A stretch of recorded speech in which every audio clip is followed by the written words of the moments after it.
اوكي شالوم ቅዱሳን አሕዋት ከመ ያለኹም እግዚአብሔር ይመስገን አነ ደሓን ኣለኹ ክብር ንስሙ ይኹን ኣብዛ ሓለፈ ክፋል ዳሰስናዮ ሓደ ኣርእስቲ ነይሩ እዚ ድማ ኣነ ንምንታይ ንመጽሓፍ ቅዱስ ስዒበዮ ዝብል እዩ ንምንታይ ኻን መጽሓፍ ቅዱስ ክስዕቦ ዘለየካ ካብ ኩሉ ኣብዛ ዓለም ዘሎ ፍልጠታት ካብዛ ኣብዛ ዓለም ዘሎ ፍልስፍናታት ካብዛ ኣብዛ ዓለም ዝተዘረበ ኩሉ ዓይነት ዘረባታት ካብ ዘሎ ኩሉ ዓይነት ሃይማኖታት ኣብሊጽካ እንብዛ ነዚ መጽሓፍ እዚ ነዚ መጽሓፍ ቅዱስ እዚ ንኽትስዕብ ምኽንያት ዝኾነካ ነገር እንታይ እዩ ቅድም ንርእስኻ ሓቲትካ ነዚ ነገር እዚ እስከምላሽ ረኸበሉ ሎም መዓልቲ ኣብዚ መደብ እዚ እንቕርበልኩም ነዚ ዓይነት ምላሽ ኣነ ብውልቂ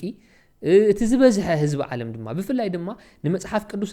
ኣጽኒዑ ህይወቱ ዝለወጠ ናብርኡ ዝለወጠ ኣካይዱ ዝለወጠ ሰብ ዝተረድኦ ፋክት ኢና ንዘራረብ ማለት እዩ ሶ እዚ ካብዘን ዘለዓልናየን ነልዕለን ፋክታት ወይ ድማ ነጥብታት ኣብዛ ሓለፈ ክፋል ክልተ ሪእና ነርና ንመጽሓፍ ቅዱስ ንምንታይ ዝስዕቦ ወይ ድማ ንምንታይ ክስዕቦ ዘለኒ መጀመርታ ብዙሕ ሰዓብቲ ስለ ዘለዎ ያ ቅድሚ ናብ ውሽጢ ኣቲና ካልእ መንፈሳዊ ነገር ምትንካፍና ቅድሚ ኣብ ውሽጢ ኣቲና ነቲ ዘሎ ትሕዝቶ ቅድሚ ምትንካፍና ብደገ ከም ካልኣይ ከም ሳልሳይ ወገን ኮይና ክንሪኦ ከለና መጽሓፍ ቅዱስ ብዙሕ ሰዓብቲ ኣለዎ በቃ ሓንተን ኣብ ዝተፈላለየ ዓይነት መጽሓፍ ኢንሳይክሎፒዲያ ክኸውን ይኽእል እዩ ዊኪፒዲያ ክኸውን ይኽእል እዩ ዝተፈላለዩ ዓይነት ፕላትፎርምስ ኣቲኹም እንድሕር ደኣ ሪኢኹሞ እቲ ዝለዓለ ሰዓብቲ ዘለዎ መጽሓፍ ቅዱስ እዩ ወይ ድማ ካብዚ መጽሓፍ ቅዱስ እዮም ተመርኪሶም ዝተሰርሑ ሃይማኖታት እዮም ማለት እዩ ነዚኦም ከዓ ብዝርዝር ሪእናዮም ነርና ማለት እዩ ክርስትና ምስልምና ባሃይዝም ጁዳይዝም ናይ ኣይሁዳውነት እምነት ዝተፈላለዩ ባዕለ ሞርሞን ንባዕሎም ንመጽሓፍ ቅዱስ ከም ሓደ ክፋል ናቶም መጽሓፍ እኳ ዘለዎም ክነሱ ግን እታ መጽሓፍ ቅዱስ ዘሎ ታሪኽም ዜርካ ዝጥቀሙሉ ማለት እዩ ብዙሕ ሰዓብቲ ኣለዎ ኢልና ኣለና እቲ ብዙሕ ሰዓብቱ ድማ ብድምር ናብ ከባቢ 4.3 ቢልዮን ናይ ህዝቢ ዓለም ይኸውን ማለት እዩ ስፔሻሊ ክርስትና ኢልና እንተልዒልና ድማ 2.4 ቢልዮን ከባቢ ዝኸውን ሰዓብ ኣለዎ ቀሊል ቁጥሪ ይኮነን 2.4 ቢልዮን ህዝቢ መጽሓፍ ቅዱስ ስዕባ ኣሎ ክትብሎ ከለኻ ቀሊል ቁጥሪ ኣይኮነን ብዝተረፈ ድማ እቲ ካልእ ቁጥርታት ናይ መጽሓፍ ቅዱስ ታሪኽ ወይ ድማ ናይ መጽሓፍ ቅዱስ ሕግታት ምርኩስ ገይሩ ዝተፈጥረ እምነታትን ሃይማኖታትን እዩ ማለት እዩ ብዙሕ ሰዓብቲ ኣለዎ እቲ ካልኣይ ድማ ብሕትመት ደረጃ መጽሓፍ ቅዱስ ዝለዓለ ሕትመት ዘለዎ መጽሓፍ እዩ ኣብዚ ዓለም እዚኣ ብዙሕ ኣዝዩ ብዙሕ መጽሓፍቲ ተሓቲሙሉ ካብዚ ዝተሓትሙ መጽሓፍቲ ቤስት ሴለር ወይ ድማ ቤስት ሴሊንግ ቡክ ኦፍ ኦል ታይም ናይ ዘመናት በቃ ናይ ዘመናት እቲ ዝዓበየ ቁጥሪ ሕትመት ዘለዎ መጽሓፍ ቅዱስ እዩ መጽሓፍ ቅዱስ ካብ 5 ቢልዮን ስጋዕ 7 ቢልዮን ዝኸውን ሕትመት ከም ዝተሓትመ መጽሓፍቲ ከም ዝተሓትመ ሕጂ ጊነስ ቡክ ኦፍ ወርልድ ሬከርድስ ዝተባሃለ ሓደ ዓብይ ውድብን ሓደ ዓብይ መጽሓፍን ሓደ ዓብይ ውድብ ዝገበሮ መጽናዕትን ድሕር ደኣ ሪእና ካብ 5 ስጋዕ 7 ቢልዮን ዝኸውን መጽሓፍ ስጋብ ሕጂ ከም ተሓትመ ከምዚ ዝብል እስከ ከነንብብ ኢና ማለት እዩ ኣብ ዓለም ካብቲ ጊነስ ቡክ ኦፍ ወርልድ ሬከርድስ ብፍላይ ድማ ኣብ 2021 ካብ ዝተገብረ መጽናዕቲ ከምዚ ዝብል ጸብጻብ ኣቐሚጦም ነይሮም ብዛዕባ መጽሓፍ ቅዱስ ማለት እዩ ኣብ ዓለም ብብዝሒ መሸጣ ቀዳማይ ብምዃን ዝመርሕ ዘሎ ናይ ክርስቲያን መጽሓፍ ቅዱስ እዩ ኣብ ዝሓለፈ 1500 ዓመታት መጽሓፍ ቅዱስ ከም ሓደ ጥቕሉል መጽሓፍ ካብ ዝፍለጠሉ ግዜ ኣትሒዙ ክንደይ ዝኸውን መጽሓፍቲ ከም እተሓትመ ርግጸኛ ኮንካ እኳ ክትዛረብ ኣይከኣልን እዩ ኣብ 2021 ዓመተ ምህረት ፈረንጂ ብናይ ብሪጣንያን ካልኦት ወጻተኛታት ማሕበር መጽሓፍ ቅዱስን ብዝተገብረ መጽናዕቲ እቲ ቁጽሪ ኣብ ሞንጎ 5.7 ቢልዮን ከም ዝኸውን ኣብ መደምደምታ ተበፂሑሉ ቅድሚ መሕተሚ ማሽን ምምሃዙ ኣብ ዓለም ዝነበረ ቁጽሪ መጽሓፍ ቅዱስ ኣዝዩ ውሕዱ ነይሩ ኣብ ክርስቲያናዊ ዓለም እቲ ልሙድ መጽሓፍ እኳ እንተነበረ ብኢድ ዝጽሓፍ ዝነበረ ዓብይ መጽሓፍ ንምሕታሙ ዝወስድ ዝነበረ ዓብይ ግዜን ገንዘብን ግና ነቲ ሙሉእ ዝኾነ መጽሓፍ ንምርካቡ ኣዝዩ ኣሸጋሪን ብዙሕ ገንዘብ ዝሓትትን ነበረ ኣብ መፋረቕ 1400 ዓመት ፈረንጂ ምስ ምትእታው ናይ ማሕተም ቴክኖሎጂ እዚ ክቕየር ጀመረ ድሕሪ 50 ዓመታት ድሕሪ ምሕታም ጉተንበርግ መጽሓፍ ቅዱስ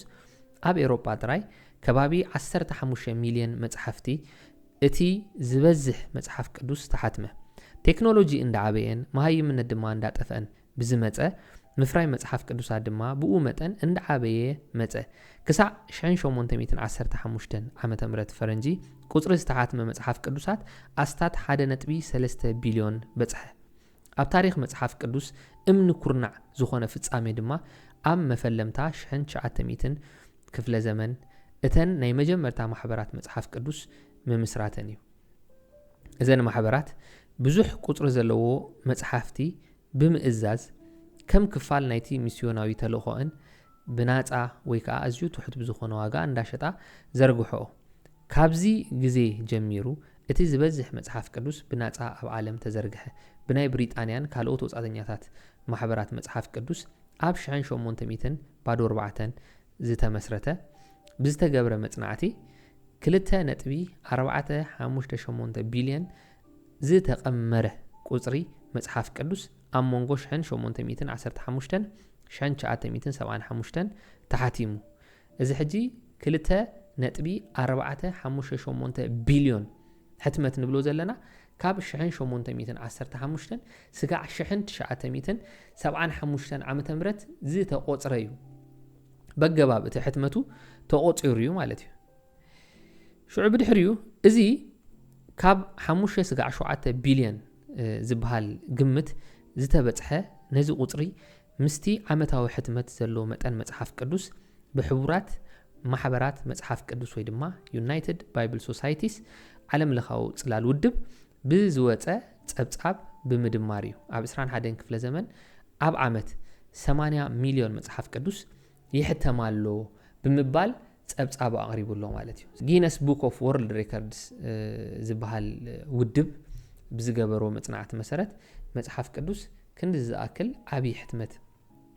ከም ዘለዎ ይዛረበና ማለት እዩ ኦኬ ስለዚ ሎም መዓልቲ እንሪኦም ክልተ ነጥብታት ከንታዮም እንተልና መጽሓፍ ቅዱስ ንኽስዕቦም ካብ ዝገብሩኒ ደግኣዊ ምኽንያታት ሕጂ ውሽጣዊ ምኽንያታት ካልእ ክህሉ ክእል እዩ ግን ደጋዊ ምኽንያታት ስኢልካ ከም ሰብ ከም ተራ ሰብ ክትሰምዖ ከለኻስ መጽሓፍ ቅዱስ ናይ ብሓቂ ክንበብን ክሰዓብን ኣለዎ እትብሎ ዓይነት ምኽንያታት እንታይ እዩ እንተኢልና እቲ ቀዳማይ ብዙሕ ተኸተልቲ ምህላው እዩ እቲ ካልኣይ ድማ ብዙሕ ሕትመት ምህላው እዩ ብዙሕ ተኸተልቱ ክርስትና ጥራይ 2.4 ቢልዮን ክኸውን ከሎ ብዙሕ ሕትመቱ ድማ ካብ 5.7 ቢልዮን ይበጽሕ ማለት እዩ እቲ ካልኦት ጽሑፋት እንድሕር ርኢናዮም በብሪጋ ድማ እቲ ካልኣይ ብ800 ሚልዮን ቁርኣን ክኸውን ከሎ ብድሕሪኡ ዝቕጽል ካልኦት መጽሓፍቲ ግን ትሕቲ 200 ሚልዮን ዝተሓትሙ እዮም ማለት እዩ ትሕቲ 200 ሚልዮን ኣዝዩ ዕዉት መጽሓፍ እዩ ኣብ ዓለም ካልእ ቁርብተለይ ንመጽሓፍ ቅዱስን ነቲ ሃይማኖታዊ መጽሓፍ ዝተዳረገቶ ታ ደ ሊትል ሬድ ቡክ ትበሃል ብማኦ ዜዶንግ ዝተጻሕፈት ናይ ቻይና መጽሓፍ ክትከውን ኮላ ናይ ኮሚኒዝም መጽሓፍ እያ ሳኻ ከባቢ 900 ሚልዮን ተሓቲማላ ተባሂሉ እዩ ዝእመን እዚ ግን ናይ ማኦ ዜዶንግ እንተሪእናዮ ክልላዊ እዩ ንሕና ክንዛረብ ከለና ዓለም ለኻዊ ኢና ንዛረብ ዘለና ዓለም ለኻዊ ጽልዋ ዘምጽእ ሕጂ ናይ ማኦ ዜዶንግ ክልላዊ ጽልዋታት ይምጽኡ ምናልባት ኣብ ዝተፈላለዩ ካልእ ሃገራት ናይ ኮሚኒስት ከም በዓል ቪየትናም ከም በዓል ኢቨን በዓል ኢትዮጵያ ዝነበረኦ ግዜ በዓል አንጎላ ናይ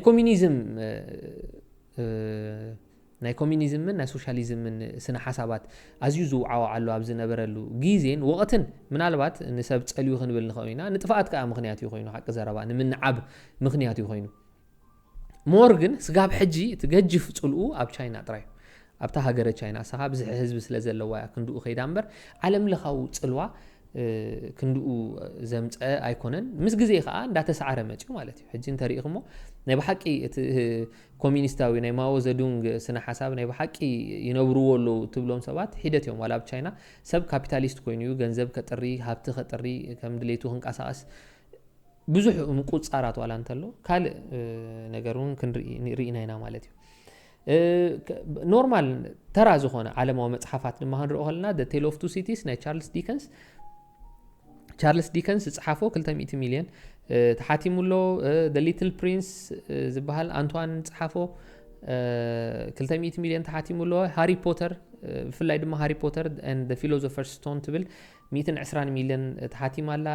ሮሊንግስ ጽሓፈታ ጄ.ኬ ሮሊንግስ and then there was none تبل أغاثا كريستي صحفت هذا ما ناي ديتكتيف مصحف على 100 مليون كوابيت حاتم على Dream of the Red Chamber تبل هجون كاو جيكوين دبال زي صحفة يستوى 100 مليون قص أخير على The Hobbit J.R.R. Tolkien The Hobbit بعلى قرب مصحف كدوساوي تسألوا زلوا مصحفه The Hobbit J.R.R. Tolkien كا 100 مليون تحاتم له زيهم حج عبوتات مالتي بقى على عالمتهم عبوتات زبالوا مصحفتهم مس مصحف ቅዱስ ከተዋዳድሮ ከለኹም ግን 5.7 ቢሊዮን ንብላለና ብዛዕቦም ክንዛረብ ከለና ድማ ኣማ 8 ሚሊዮናት ንዛረባለና ማለት እዩ ስለዚ ብንጽጽር ደረጃ ዋላ እንተ ሪኢኸዮሲ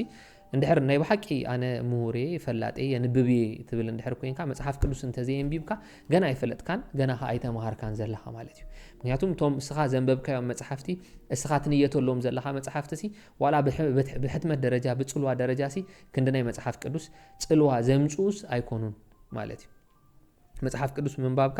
ፈላጥ ምዃንካ ይድምስሶን እዩ ኣብ ልዕሊ ፍልጠትካ ግን ፍልጠት ውስኸልካ ኣብ ልዕሊ ጥበብ ውስኸልካ ኣብ ልዕሊ ምስትውዓል ድማ ምስትውዓል ይውስኸልካ እምበር ድሑር ኣይገብረካን እዩ ድሑር ተዝኸውን 2.4 ቢልዮን ህዝቢ ኣይምስዓቦን ድሑር ተዝኸውን ካብ 5.7 ቢልዮን ኣይምተሓትመን ነፍሱ ወከፍ ዓመት ድማ 80 ሚልዮን እንዳተሓትመ ድማ ኣይምቐጸለን ማለት እዩ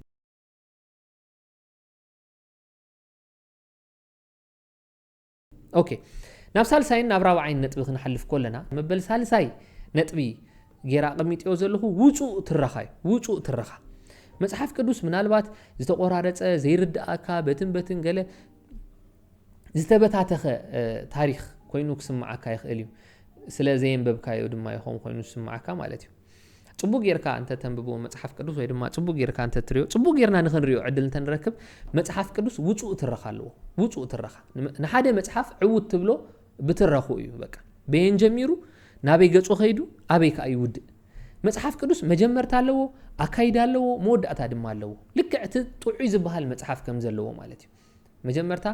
ብኢንትሮዳክሽን ጅምረልካ መን ምዃንካ ነገረካ ብድሕሪኡ ንዘጋጠመካ መሓለኻታት ይገልጸልካ ብድሕሪኡ ኣምላኽን ሰብን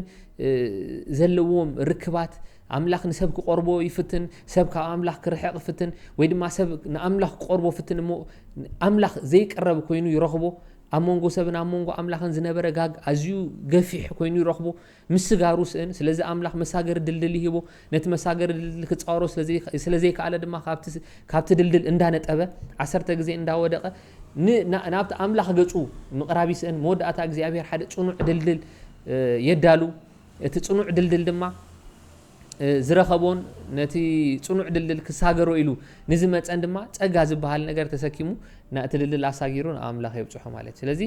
መጽሐፍ ቅዱስ ክጅመርን ክውድእን ከሎ ኣዝዩ ውጹእ ዝኾነ ትረኻ መበገስ ኣለዎ ኢንትሮዳክሽን ኣለዎ ቦዲ ኣለዎ ኮንክሉዥን ኣለዎ ማለት እዩ ስለዚ ክጅምር ከሎ ኣምላኽ ኢሉ ይጅምር ማለት እዩ ኣብ ዘፍጥረት ምዕራፍ 1 ፍቅዲ ሓደ ኣምላኽ ኢሉ ይጅምር ማለት ብህልውኑ ይጅምር ኣብ መወዳእታ ክዛዝም ከሎ ድማ ኣብ ራእይ ዮሐንስ ምዕራፍ 22 ፍቅዲ 21 ምዕራፍ 22 ፍቅዲ 21 ኣሜን ኢሉ ይውድእ ማለት እዩ ስለዚ መበገስ ኣለዎ ኣምላኽ ኢሉ ይጅምር መወዳእታ ኣለዎ ኣሜን ኢሉ ይውድእ ስለዚ ንሓደ መጽሓፍ ምሁር እንድሕር ዳኣ ኮይንካ ተንብብ እንድሕር ኮይንካ ኣብ ህዝብና እኳ ክንደይናይ ብዙሕ ኣይኮነን ብብሬሾ እንድሕር ሪኢኻዮ ትዘንብብ ኣዝዩ ብዙሕ ኣይኮነን እቲ ዘየንብብ ይበዝሕ እቲ ዘሕዝነኒ ክፋል ድማ እንታይ እዩ ሰብ ከየንበቦ ከሎ ናብ ፍርዲ ምቅድዳሙ እዩ ከየንበብካ ከለኻ ከመይ ኢልካ ኢኻ ናብ ፍርዲ ትቀዳደም ከመይ ኢልካ ኢኻ ንመጽሓፍ ቅዱስ ከየንበብካዮ ከለኻስ ብዛዕባ መጽሓፍ ቅዱስ ክትዛረብ ትደፍር መጀመርታ ክትፈልጦ ኣለካ ከተንብቦ ኣለካ እዚ መጽሓፍ ድማ ንኸተንብቦ ኣዝዩ ዘተባብዓካ ልክዕ ከምቲ ዕውት ዝበሃል መጽሓፍ በተሓሳስባኻ በእምሮኻ ወይ ድማ ብናይ ፈላጣት ኣተሓሳስባ ብናይ ፈላጣት ኣእምሮ ብናይ ፈላጣት ብጽሕና ከምዚ ዝረበሉ ማለት እዩ ከምዚ ዝረበሉ ዝኾነ መጽሓፍ ዕውት መታን ክኸውን መበገሲ ኣካልን መዛዘምን ክህልዎ ኣለዎ ስለዚ መበገሲ ኣለዎ ኣካል ኣለዎ መዛዘም ኸ ኣለዎ ውጹእ ትረኻ ድማ ክህልዎ ኣለዎ ክትረኽ ከሎ እቲ ታሪኽ ውጹእ ክኸውን ኣለዎ በቃ ክዛነፍ የብሉን መስመሩ ክስሕት የብሉን ኣብቲ መጽሓፍቲ እቲ ሕዛ ሓንቲ ንእሽተ ይፈትልላ ነታ ፈትሊ ሒዝካ ኢኻ እንዳዘርዘርካያ ትመጽሕ መጽሓፍ ክትንብብ ከለኻ ነቲ መጽሓፍ ጥዑም ዝገብሮ እቲ ፈትሊ እንተዘይተበታቲኽካ እዩ ነቲ ናይ ታሪኽ ፈትሊ ሒዝካ ንውሽጢ ገጽካ እንዳዘርዘርካ ተኣቱ ከለኻ ናይ ብሓቂ ናይ መፈጸምታ የብጽሓካ ዶ የብጽሓካን እዩ ስለዚ መጽሓፍ ቅዱስ ነታ ናይ ብሓቂ ታሪኽ ኣብ ውሽጢ ዘላ ትረኻ እንድሕር ደኣ ሓንሳእ ሒዝከያ እንዳዘርዘርካ ዘፍጥረት ዘጻአት ዘሁልቁ ዘሌዋውያን ዘዳግም ዘሁልቁ እንዳበልካ መጽሓፍ ምሳሌ መጽሓፍ መክብብ መዝሙር ዳዊት ትንቢታት ወንጌላት መልእኽትታት ሽዑም ወዳእታ ራእይ ኢልካ ኣትወለኻስ ውፁእ ዝኾነ ትረኻ ኣለዎ ማለት እዩ ሶ መጽሓፍ ቅዱስ መን እዩ እንተይልና ንጀምር እስከ መጽሓፍ ቅዱስ መን እዩ መጽሓፍ ቅዱስ ማለት እኮ ካብ መጀመርታ ኣምላኽ ተባሂላ ተቐዳመይቲ ቀለምን ወረቐትን ካብ ትራኸበላ ሙሴሲ ኮፍ ኢሉ ንሕጂ ድሓን ሙሴ ንበሎ ዘፍጥረት ብዝተፈላለዩ ጸሓፍቲ ተጻሒፉሎ ተባሂሉ ዝእመን ግን ብንፈልጦ ብዝርዳእና ሙሴ ይጽሒፍዎም ንበል ሙሴ ንመጀመርታ ግዜ ብርዑ ኣብ ቀለም ጠሊቑ ነታ ብርዕ ድማ ኣብ ወረቐት ካብ ዘራኸበላ ግዜ ጀሚሩ ማለት እዩ ኣምላኽ ኤሎሂም ኢሉ ካብ ዝጽሓፈላ ግዜ ጀሚሩ መወዳእታ ኣብ ጳጥሞስ ዝተኣስረ እቲ ኣብ ኣፍ ልቢ ክርስቶስ ተጸጊዑ ንክርስቶስ ሰምዕ ዝነበረ ዮሃንስ እታ ቀለም ዝሓዘለት ብርዑ ስጋዕ ካብታ ወረቐት ወይ ድማ ካብታ ብራና ስጋዕ ብትልዓል ኣሜን ኢሉ ዛዚሙ ስጋዕ ዘልዕላ 1500 ዓመት ዝወሰደ መጽሓፍ እዩ ሓዙኒ ሙሴ ንመጀመርታ ግዜ ብርዑ ኣልዒሉ ነታ ብርዕ ድማ ኣብ ቀለም ጠሊቑ ነታ ቀለም ወሲዱ ነታ ብርዕ ድማ ወሲዱ ኣብ ብራና ካብ ዘራኽበላ ቀዳመይቲ መዓልቲ ኣምላኽ ኤሎሂም ኢሉ ካብ ዝጽሕፈላ ቀዳመይቲ መዓልቲ ጀሚርካ ስጋብ እቲ ኣብ ጳጥሞስ ደሴት ዝተኣስረ ኣብ ጳጥሞስ ደሴት ተኾኒኑ ዝነበረ ዮሃንስ ነታ ራእይ ክጽሕፋ ከሎ መወዳእታ እታ ብርዑ እታ ቀለም ዝሓዘለት ብርዑ ካብታ ብራና ክትላቐቐላ ግዜ 1500 ዓመት ወሲዱ መጽሓፍ ክጽሓፍ 1500 ዓመት ወሲዱ መጽሓፍ ቅዱስ ን1500 ዓመት ዝተጻሕፈ መጽሓፍ እዩ 1500 ዓመት ክደግሞ 1500 ዓመት ሙሉእ ዝተጻሕፈ መጽሓፍ እዩ 1500 ዓመት ዝወሰደ መጽሓፍሲ ውፁእ ምዃኑ ብባዕሉኮ ተኣምራት እዩ ውፁእ ሓደ ሰብ ከማን ኮፍ ኢሉ ውፁእ ታሪኽ ዘለዎ መጽሓፍ ንክጽሕፍሲ ክንምታይ ግዜ ይወስደሉ ክንምታይ ግዜ ይውድአሉ መጽሓፍ ኮፍ ኢልካ ክትጽሕፍኮ ቀሊል ታሪኽ እኮ ይኮነን እሞኻስ ብዛዕባ ኣምላኽ ብዛዕባ መለኮታዊ ርክብ ብዛዕባ መለኮታዊ ዕላማ ብዛዕባ እቲ እግዚኣብሔር ካብ ሰማያት ዘንጎድጎዶ ኣብ ደቂ ሰባት ድማ ክገብሮ ዝደለየ ብዛዕባ ኣብ ሲና ዝተገብረ ተኣምራት ክትጽሕፍ ከለኻ ብዛዕባ ኣብ መስቀል ዝተገብረ ተኣምራት ክትጽሕፍ ከለኻ ቀሊል እኮ ይኮነን 1500 ዓመት ዝወሰደ ውፁእ ዝኾነ ትረኻ ዘለዎ መጽሓፍ ስለ ዝኾነ ነዚ መጽሓፍ እዚ ንኸንብቦ ግዴታ ኣለኒ ካልእ ኸማን ኣብ ውሽጢ 40 መዓልቲ ዝተጻሕፈ መጽሓፍ ከማን ንበባሉ ኣብ ውሽጢ 3-4 መዓልቲ ዝተጻሕፈ መጽሓፍ እውን ንበባሉ በዓል ኣጋታ ክርስቲኮ ኣብዚ ህይወት ዘመነን ዝጻሕፈዎ መጽሓፍ እኳ እዩ በዓል ማኦ ዘዱንግ ኣብዚ ህይወት ዘመኖም ዝጻሕፈዎ መጽሓፍ እዩ በዓል ቡክ ኦፍ ሞርሞን እንድሕር ርኢናዮ በዓል ጆሴፍ ስሚዝ ኣብ ህይወት ዘመኖም ዝጻሕፈዎ መጽሓፍ እዩ እዚ ኸማን መጽሓፍ ተባሂሉ ንበባሉ አንኳይ መጽሓፍ ቅዱስ ማለት ሕጂ ንዓይ መጽሓፍ ክብሎ የሸግረኒ እዩ እዚ መጽሓፍ ጥራይ ዘይኮነስ ላይብረሪ እዩ እኩብ ጽሑፋት ዘለዎ ላይብረሪ እዩ ኦኬ ክንደይ ቁጽሪ እዩ ዝሕዝ ብዙሕ ዘካታ ኣሎ እምነት ኣነ ብዝኣምኖ 66 መጽሓፍቲ ኣለዋ ኢለ ዝኣምን በኣ ኣይኻ ዝኸይድ ገለገሊኦም እምነታት 72 ዝብልዎ ኣለዉ 81 ዝብልዎ ኣለዉ ካልእ እውን ክኸውን ይኽእል እዩ ኢትስ ኦኬ ዋላ እንዳወሰኽናሉ እንድሕር ኬድናኮ እቲ ላይብረሪ እንዳወሰኺ ዝመጽእ ዘሎ ማለት እዩ ነቲ ቀኖና ናይ መጽሓፍ ቅዱስ እንዳወሰኽናሉ እንድሕር መጽኢና እሞ ናይ ብሓቂ እሱ ከዓ መጽሓፍ ቅዱስ ኢልና ንኣምነሉ እንድሕር ኣለና እምበሺ ነራጉዶ ኣለና እቲ ላይብረሪነቱስ እንዳበዝሐ እዩ ዝመጽእ ዘሎ ማለት እዩ ከም ዝበለ መጽሓፍሲ ከመይልካ ኢኻ ሞ ዘይተንብቦ ገና እዚ መለኮታዊ ከይበልናዮ ከለና ማለት እዩ መጽሓፍ ቅዱስ እኮ ኣብዚ 1500 ዓመት ውሽጢ ሲ በ40 ዝኾኑ ጸሓፍቲ ዝተጻሕፈ መጽሓፍ ኮይኑ 40 ጸሓፍቲ ዝጻሕፍዎ መጽሓፍ እዩ ድሞኻስ ኣብ 1500 ዓመት ውሽጢ ዝተጻሕፈ ኣብ ዘመንን ኣብ ግዜን ኣብ ወቕትን ዘይተራኽቡ ሰባት ሙሴን እዝራን እስከሕሰብዎም ኣበይን ተራኺቦም ሰለሞንን ዮሃንስን እስከሕሰብዎም ኣበይን ተራኺቦም መጽሓፍ ምሳሌ ተጻሒፉ ስጋዕ ራእይ ዮሃንስ ክንደይ ግዜ ወሲዱሉ ኢማጅን ካብ ዘፍጥረት ክሳዕ ራእይ ዮሃንስ ኣስታት 40 ብዝበጽሑ ጸሓፍቲ ዝተጻሕፈ ክኸውን እንከሎ እዞም ጸሓፍቲ ድማ ኣብ ዝተፈላለየ ዘመናትን ወቕትታትን ቦታታትን ዝተገልጹ እዮም ዝበዝሑ ንሓድሕዶም ዘይፋለጡ ሰባት ተጻሒፉ ክነሱ ውጹእ ዝኾነ ትሕዝቶ ሒዙ ይፈስስ ስለዚ ቀዳማይ ከምዚ ይብለና ኣምላኽ ንኹሉ ፈጠረ ካብቲ ዝፈጠሮ ፍጥረታት ድማ ሰብ ብመልክዑን ብምስሉን ገይሩ ፈጠሮ ንሰብ ኣብ ፍጥረት ክገዝእ ስልጣን ሃቦ መታን ፈትዩ ክእዘዙ ከዓ ምርጫ ኣቐመጠሉ ሰብ ግና ክእዘዝ ኣይፈተወን ወደቐ ኣምላኽ ከዓ ካብ ክብሩ ኣውፅኦ ሰይጣን ዝበሃል መንፈሳዊ ጸላኢ ኣምላኽ ኮነ ሰብ ኣሎ ሰይጣን ንሰብ ከጥፍእ ኣምላኽ ከዓ ንሰብ ክመልስ ኣብ ሜዳ ሰብ ቅልስ ይኸውን ኣምላኽ በቲ ዝነበረ ኩነታት ይጣዓስ እሞ ንሁሉ ብማይ የጥፍኦ ኖህ ምስ ሰበይቱ 3 ደቁን ኣንስቶምን ድማ ይተርፉ እዚኦም ሰባት እዚኦም ኣብዛ ሓዳሽ ምድሪ ይስስኑ ኣምላኽ ንኣብርሃም ይጽውዖ ኣብርሃም ብእምነት ይእዘዝ ኣምላኽ ንኣብርሃም ኪዳን የቆመሉ ንሰብ መምርሒ ዝኸውን መምርሒ ብሙሴ ኣቢሉ ንሰብ ተዋህቦ ሰብ ነቲ ሕጋጋት ክገብሮ ኣይከኣለን ኣምላኽ መሲሕ ልኢኹ ከም ዘድሕኖ ተስፋ ሃቦ ኣምላኽ ሰብ ኮይኑ ተጋሂዱ ኢየሱስ ተባሂሉ ተጸውዑ ነተን ሕጋጋት ብምፍጻም ገበን ዘይብሉ ከሎ ብምሟት ንሰብ በጃ ሓለፈሉ ሰብ ድማ ብኢየሱስ ብምእማን ናይ ዘለዓለም ህይወት ወራሲ ይኸውን ኣብ መወዳእታ ከዓ ኢየሱስ ተመሊሱ ንሁሉ ነገር መዛዘም ክገብረሉ እዩ እዛ ምድሪ ድማ ክተብቅዕ እያ ዝብል መልእኽቲ ኣለዎ ካልኣይ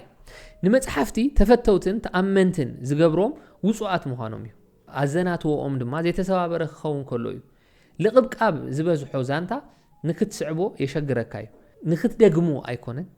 ንክትደግሞ ኣይኮነን ክትውድኦ እውን ይብድሃካ እዩ መጽሓፍ ቅዱስ ካብ ዕምቆት መልእኽቱ ካብ ምስፋሕ ታሪኹን ዝተለዓለ ካብ ውሽጡ ካልኦት ሚልዮናት መጽሓፍቲ ወፂኦም እዮም ብሕጂ እውን ክወፁ እዮም መጽሓፍ ቅዱስ ሳልሳይ መጽሓፍ ቅዱስ መጽሓፍ ጥራይ ዘይኮነስ መሰረታዊ ፕሪንሲፕል መሰረታዊ ጥበብ መሰረታዊ ፍልጠትን መነጸሪ ኣተሓሳስባን እዩ ብቐጥታ ድማ ምስ መንነትና ስለዝተሓሓዝ መሰረታዊ ዝኾነ ናይ ኣተሓሳስባና ባይታን ከባብን እዩ ማለት እዩ ስለዚ ከም ካልኣይ ዝረኣናዮ መጽሓፍቲ ተፈተውቲ መታን ክኾኑ ውጹእ ዝኾነ ዘይተሰባበረ ትረኻኽህሎም ኣለዎ እንድሕርዳ ሱኢልካ ዝተለጋገበ ሱኢልካ ዝተሰባበረ መልእኽቲ ዘለዎ መጽሓፍ እንድሕር ኮይኑ ክደግሞ ይኮነን ዋላ ንኽትውድኦ ሽግር እዩ ንኽትውድኦ ዋላ ሽግር እዩ መጽሓፍ ቅዱስ ተፈታዊ ኣዝዩ ተፈታዊ ሰሓቢ ዝገብሮ ውጹእ ዝኾነ ፍሰት ናይቲ ትረኻኽህልዎ ከሎ ታሪኽ ኣዛናትኡስ በቃ ካብቲ ናብቲ ዝቀባበል ክኸውን ከሎ እዩ እንድሕር ከምኡ ኮይኑ ተራ መጽሓፍ ስለ ዝኾነ ኣይትውድኦኑን ኢኻ ትገድፎ ኢኻ መጽሓፍ ቅዱስ ሕጂ ነዚ የማል እዩ ውጹእ ዝኾነ ዝተለቓቐበ ይኮነን ውጹእ ዝኾነ ትረኻ ኣለዎ ማለት እዩ ካልእ መጽሓፍ ቅዱስ መሰረታዊ ናይ ህይወትና ፕሪንሲፕል እዩ መምርሒ እዩ መሰረታዊ ጥበብ እዩ መሰረታዊ ፍልጠት እዩ መሰረታዊ መነጸሪ ስነ ሓሳብን ኣተሓሳስባን እዩ ብቐጥታ ድማ ምስ መንነትና ስለዝተሓሓዝ መሰረታዊ ዝኾነ ናይ ኣተሓሳስባና ባይታን ከባብን እዩ ማለት እዩ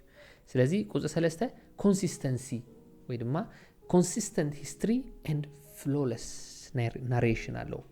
ኮንሲስተንት ሂስትሪ ኤንድ ፍሎለስ ናሬሽን ኣለዎ ማለት እዩ ስለዚ ውጹእ ታሪኽን ውጹእ ዘይቋርጽ ትረኻን ኣለዎ ማለት እዩ ከም ራብዓይ መልእኽቲ እንሪኦ ድማ እንታይ እዩ ንኽወዳድሮሲ ምስ መን ኢኸ ክወዳድሮ ራብዓይ ነጥበይ ንኽወዳድሮስ ምስ መን ክወዳድሮ ንመጽሓፍ ቅዱስ ክወዳድሮ ዝኽእል ስነ ሓሳብ ኣሎ ድዩ ብመጠን ዕምቆት መጽሓፍ ቅዱስ ዝተጻሕፈ ካልእ ጽሑፍ ኣሎ ድዩ ብመጠን ዕምቆት መጽሓፍ ቅዱስ ብመጠን ዕምቆት ፍልጠትን ጥበብን መጽሓፍ ቅዱስ ብክንዱ ዝዓመቐ ካልእ ንመጽሓፍ ቅዱስ ክወዳደሮ ዝኽእል ካልእ ጽሑፍ ኣሎ ድዩ እንተሎኸ ይምጻእ እሞ እስኪ ይወዳደሩ በየናይ መለክዒ እዩ ዝወዳደሩ መጽሓፍ ቅዱስ እኮ ኣብ ምድሪ ጥራይ ዘይኮነስ ዋላ ድሕሪ ሞት እውን ኣፍተር ላይፍ ዝበሃል ኣሎ ድሕሪ ሞት ህይወትካ ከመይ ገይሩ ሰኪዩር ድኸውን ጽቡቕ ገይሩ እዩ ዝምህረካ 10,000 ዝለዋወጥን ዝመላለስን ስነ ሓሳብ ይብሉ በቃ ሓንትን ቀጣንን እያ ታናብ ህይወት ትወስድ መንገድስ ቀጣንያ ይብላ ጸባብ እናሮ ሮድያ ጸባብ እያ መጽሓፍ ቅዱስ ድማ ነታ ጸባብ ዝኾነት መንገዲ የርያ ገፈጥ መፈጥ ተሰኪምካ ክትሓልፍ ኣይትኽእልን ኢኻ ስለዚ መጽሓፍ ቅዱስ ንጹር ዝኾነ ናይ ህይወት መንገዲ ኣለዎ ማለት እዩ እቲ ካልእ ጽሑፋት ከንተልኩምኒ እቲ ካልእ ጽሑፋት ክወዳደሩ ዝኽእል እንድሕር ኮይኑ ኣምጽዎ እሞ نودادرو ግን ንኸወዳደሮስ ኣየናይ ፅሑፍ እየ ዝወዳደሩ ካብ እምነታት ግብፅን ባቢሎን ርሑቕ ምብራቕ በዓል ቻይና ደቡባዊ ኤስያ በዓል ህንዲ ጀሚርናሲ ናብ በዓል ፍልስፍናታት ግሪክ እስከንምፃ በዓል ፍልስፍናታት ፐርሻ ሃይማኖታት ፐርሻ እምነታት ሮም ንምፃ ከም መጽሓፍ ቅዱስ ገይሩ ዝዓመቐን ኣብ ህይወት ሰባት ክሳዕ ዘለዓለማውነት ዝተኣሳሰረን ፅሑፍ የለን ወላ ብታሪክ ደረጃ መፂና ንግብፅ ምፅዎ ንባቢሎን ምፅዎ ብጥንቲ እንድሕር ኬድና ናይ ርሑቕ ምብራቕ ፋር ኢስት ምፅዎ ናይ ደቡባዊ ኤሽያ ምፅዎ በዓል ሂንዱ ኣብ ማእከላይ ምብራቕ ዘለዎ ዓይነት ሃይማኖታት ምፅዎም ንምስ መጽሓፍ ቅዱስ ንዝወዳደርሲ ኣየናይ ፅሑፍ እዩ ክወዳደሩ بدحريو ناب على الفلسفناتات غريخ اسكنمصا بعد الفلسفناتات روم اسكنمصا ሃይማኖታት ግሪክ ሃይማኖታት ሮም እስከንምፃ ኣየናይ ሃይማኖት ወይ ድማ ኣየናይ ፅሑፍ እዩ ነቲ ኣብ መጽሓፍ ቅዱስ ተጻሒፉ ዘሎ ሞራላዊ ግዴታ ሞራላዊ ትምህርቲ ሓለፍ ኢሉሲ ኣነስ ነዝስ ይበልጾ እየ ዝብል መጽሓፍ ቅዱስ ኮ ምስ ሕልናና ዝተኣሳሰረ ሕጊ ኣየናይ ፍልስፍና ግሪክ ምስ ሕልናና ዝተኣሳሰረ ሕጊ ዘሎ ድሒሮም ዝመጹ ፍልስፍናታት ካሎ ድሒሮም ዝመጹ ፍልስፍናታት ንኣብነት ፍልስፍና ፍልቀት the natural evolution ወይ ድማ the theory of evolution ተፈጥሯዊ ሕርየት natural selection ዴሳውነት ማሕበራውነት ማላውነት ስነ ሐሳብ ማኪያቬሊ ወዘተ እዚኦም ድሒሮም ዝመጹ ብኸመይ መንገዲ እዮም መጽሓፍ ቅዱስ ዝበልጾ መጽሓፍ ቅዱሳዊ حساباتن سنة حساباتن حليفهم كم بركخو كابتلو واخد رفو انكو صلاويان كوينهم قصلو زخالو صحفات كم عينوتهم المصحف قدوس كم زصلا غيرهم اتريفهم بقى مصحف قدوس دحوري مصحف قدوس ناي دحروتيو ناي صببتيو يلومسي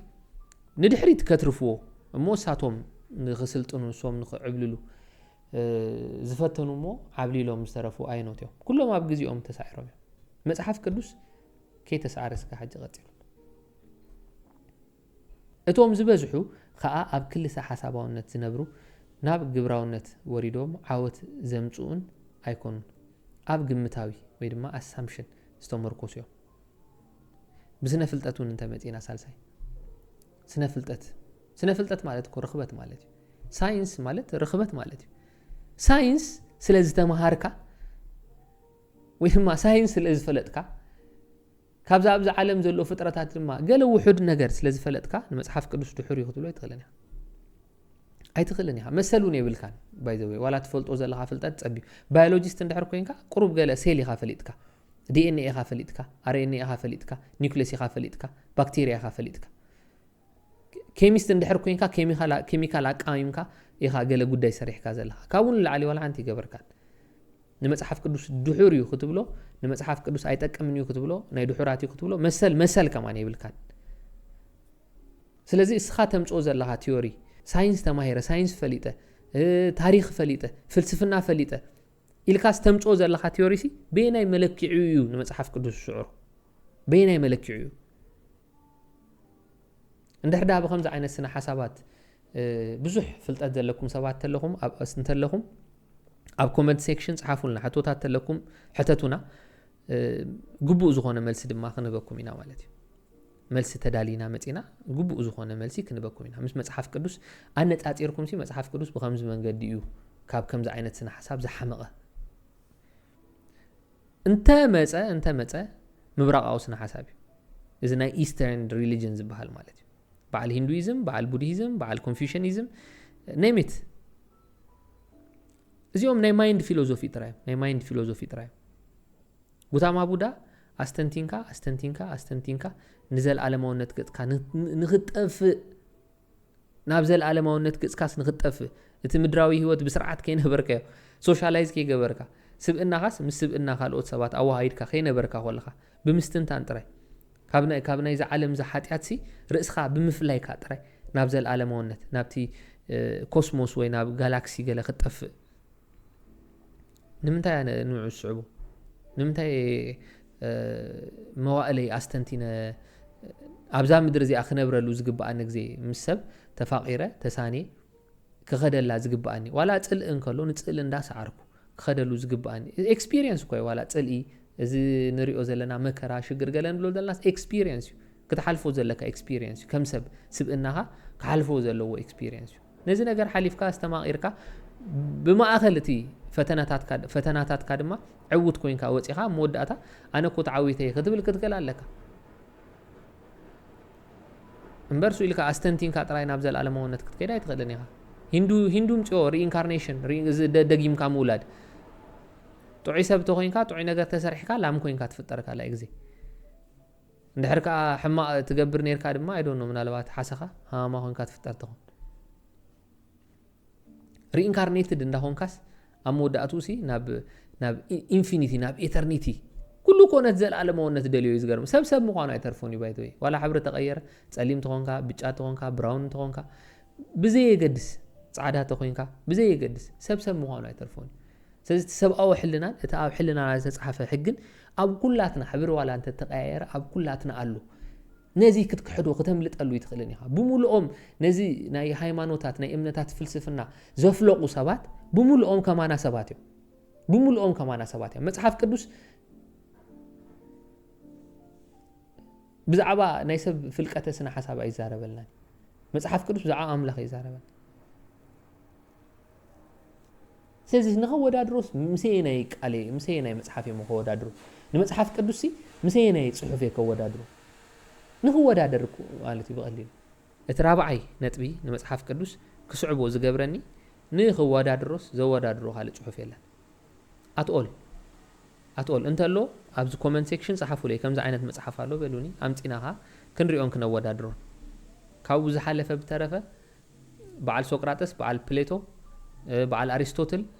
ዘምፅኦ ናይ ስነ ሓሳብ ፍልስፍና ንዖም ከማ ናይ ጠቐሞም ጥዑያት ኣይነበሩ ንሳቶም በዓል ካርል ማርክስ ራዮ ካርል ማርክሲዝም ዝበሃል ስነ ሓሳብ ምሂዙ ግን ኣብ ህይወት ካብቶም ኣዝዮም ሉዘርስ ዝነበሩ ሰባት ሓደ ዳርዊን ራእይዎ ናይ ስነ ፍልቀት ዝመሃዘ ሰብ ኣብ መወዳእቱ እሱ ንበዓሉ ኣብ ህይወቱ ዕዉት ሰብ ኣይነበረን ኣብ ህይወቶም ዕዉታት ኣይነበሩን ማኪያቬሊ ዕዉት ኣይነበረን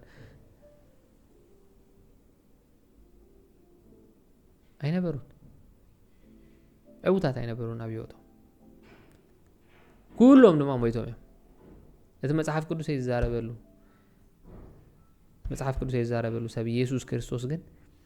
ንሞት ፈንቂሉ ወፂኡ ንሞት ስዒሩ ወፂኡ መጽሓፍ ቅዱስ ብዛዕባ ንሞት ዝሰዓረ ሰብ ዝዛረበና ንሞት ዝሰዓረ እሞ ኸኣስ ገበን ዘይተረኽቦ እሞ ምእንትቶም ገበነኛታት ዝተቐፅዐ ከም ናብ ማሕረዲ ዝኽብከብ ገንሸል ኣፉ ዘይከፈተ ስቕ ዝበለ ብዛዕባ ኢየሱስ ክርስቶስ ዝዛረበኒ ማለት እዩ ስለዚስ ዋላ ሎጂካሊ ክትሪኦ ከለኻስ ካብ ጽሒፎም ሞይቶም ሎጂካሊ ክትሪኦ ከለኻስ ካብቶም ዝጸሓፍዎ ሰባት ኮ ሕጂ ብህይወት የለውን ካብ ዝበሃለሉ መጽሓፍ ኣነ እቲ ጸሓፊኡ ኮ ንሞት ስዒሩ ሕጂ ኣብ ዝፋን ኣምላኽ ኣብ የማን ኣምላኽ ተቐሚጡሎ ህያውዩ ኢሉ ንዝጽሕፈለይ መጽሓፍ ሞር ኣጸቢቐ ንኽስዕቦ ምኽንያት ኾነኒ ቡክ ኦፍ ሞርሞን እንዳሪኢኹሞ ምስ መጽሓፍ ቅዱስ ብፍላይ ተወዳዲርኩሞ ገለገሊኡ ብጣዕሚ መስሓቕ እዩ ስለዚ ንኸወዳድሮስ ምስ መን ዘወዳድሮ ምናልባት ካልእ ግዜ እዚኣ ኣስፋሕ ኣቢልና ንሪኣ ንኽእል ንኸውን ኢና ማለት እዩ እግዚኣብሔር ይመስገን ስለዚ ናይ ሎሚ ኣርእስትና ኣብዚ ወዲእና ኣለና እግዚኣብሔር ይባርኽኩም ጽኒልኩም ስለ ዝሰማዕኩምኒ ስለ ተኸታተልኩምኒ ጎይታ ይባርኽኩም ንሰማዕናዮ ድማ ኣብ ልብና ይሕድሮ ስለዚ ስጋዕሎም መዓልቲ ጽሙቕ ክነብሎ እንድሕር ኮይና መጽሓፍ ቅዱስ ንኽስዕቦ ዝገብረኒ ምኽንያታት ብሕጂ ዝርዝሮ ኣሎ ካብተን ዝዘርዘርክዎን ግና ኦኬ ስለዚ ቀዳማይ ብዝሒ ሰዓብቲ ስለ ዘለዎ እዩ ካልኣይ ብዝሒ ሕትመት ስለ ዘለዎ እዩ ሳልሳይ ዘይቋርጽ ትረኻ ስለ ዘለዎ እዩ ውፁእ ዝኾነ ታሪኽ ስለ ዘለዎ እዩ ራብዓይ ድማ ንኸወዳድሮ ምስ መን ኢኸ ኸወዳድሮ ምስ መን ዝወዳደርዎ መጽሓፍ ስለ ዘየለ ዝዳረጉ ብታሪኽ ብስነ ሓሳብ ብፍልስፍና بسنة فلتت زوادا درو مصحف يلن مصحف قدوس is library حنت ناي موداتا ነገር ኣብዚ ኣኽነግረኩም መዛዘም ይንኸው ንመጽሓፍ ቅዱስ ተተመርኪሶም ሓንቲ ጥቕሲ ካብ መጽሓፍ ቅዱስ ተተርእሱ ወይ ድማ ካብ መጽሓፍ ቅዱስ ተለቂሑ ዝተጻሕፈ መጽሓፍቲ ማዕለያ ይብሉ ግደፎ መጽሓፍ ቅዱስ ንመጽሓፍ ቅዱስ ተተርእሶም ዝተጻሕፉ መጽሓፍቲ ንባዕሎም ማዕለያ ይብሎም ነቲ ዝተቃጠነ እኮ አንቢበ ካብ አድነቅኮ ነተሐፊስከ ክንደና ይዘድነቆ ስለዚህ አይን ሰልኪ መጽሐፍ ቅዱስ ንምንባብ አይን ሳላቸው ኩላትና ኣብ ቤትና ኣለና ኢለ ሓስብ ይግምትካ ዝበዛሕና ትሕቲ መተራእስ ፈውሳ ተፍተፍ ኢልና ነቐምጦ